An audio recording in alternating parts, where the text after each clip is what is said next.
Hello, Chem student. Welcome to part 2 of 12.1. So last time we left off with the law of partial pressure, telling you that the total pressure in any container is just equal to the individual pressure added together. Now we're going to do Graham's law. That tells you that there's a proportion between how fast a gas effused, remember effuse means escape through a small opening, in relation to the square root of its mass. So a heavier gas would be slower than a lighter gas. And how much slower is related to the square root. Once again, remember kinetic energy is square, v square for velocity. So now to go back, there's an inverse relation related to how fast a gas is moving compared to its mass. So here's just the rate. And A and B can be any gas. So based on what you define A and B as, the ratio is going to be different. Okay?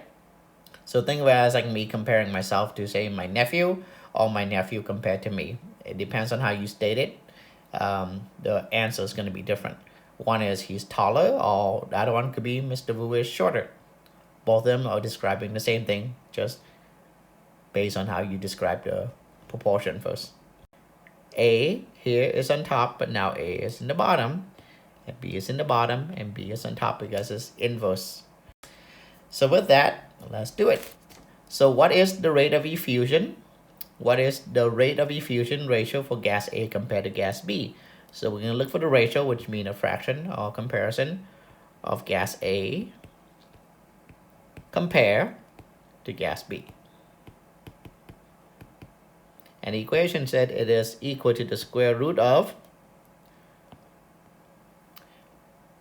the opposite proportion. If you go back, remember, so the heavier you are, the heavier your mass, the bigger your mass, the slower or the less energy you would have in a way for a given amount of speed. Okay. Actually, restate that. Basically, the heavier you are, the slower you're going to be. Okay. So now I'm going to know that rate A is going to go in the bottom. Okay. So rate A is 72. And then rate B goes on top.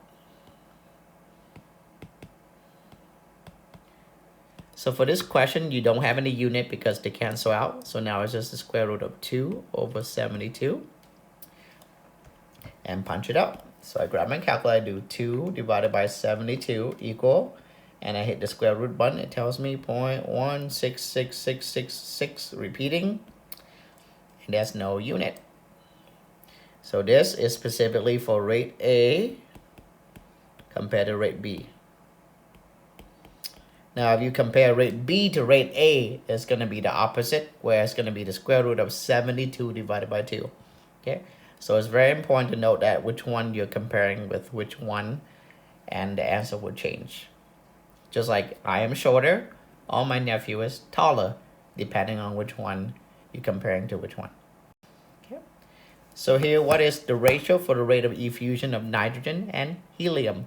Let me remind you of stuff from try 2. Nitrogen, most reactive gas, are diatomic. So the formula for nitrogen is N2.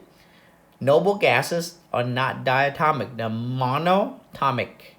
Okay, so helium will just be He. So if I look up the mass of nitrogen, which is roughly 14, and I multiply by 2, I would get roughly 28 grams per mole.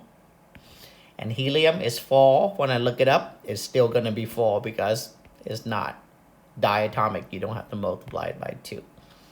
So those are my known. And now I just write the ratio based on what they asked me for. What is the ratio of a rate of effusion of nitrogen to the rate of helium?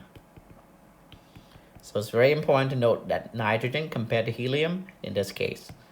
Because if I say helium compared to nitrogen, I would get a different combination of number in the fraction. So nitrogen is 28, and remember, it's opposite. So nitrogen was on top. Now I have that in the bottom. And then helium is in the bottom. Now I know it's going to be on top. So cancel out the unit. Now I just have the square root of 4 divided by 28. Punch it out. 4 divided by 28 equal, hit the square root button, and I get roughly 0.1889, so let's just make 19. That is the rate of N2 compare with rate of HE. Okay. So with that, if you need to find any element, there's multiple links. Pick whichever one you want. Just Google it too. If you want to just look up what's the molar mass of N2 or what's the molar mass of HE, they'll tell you on Google.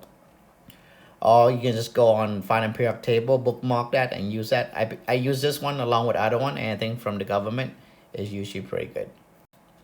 Okay. So here's your homework.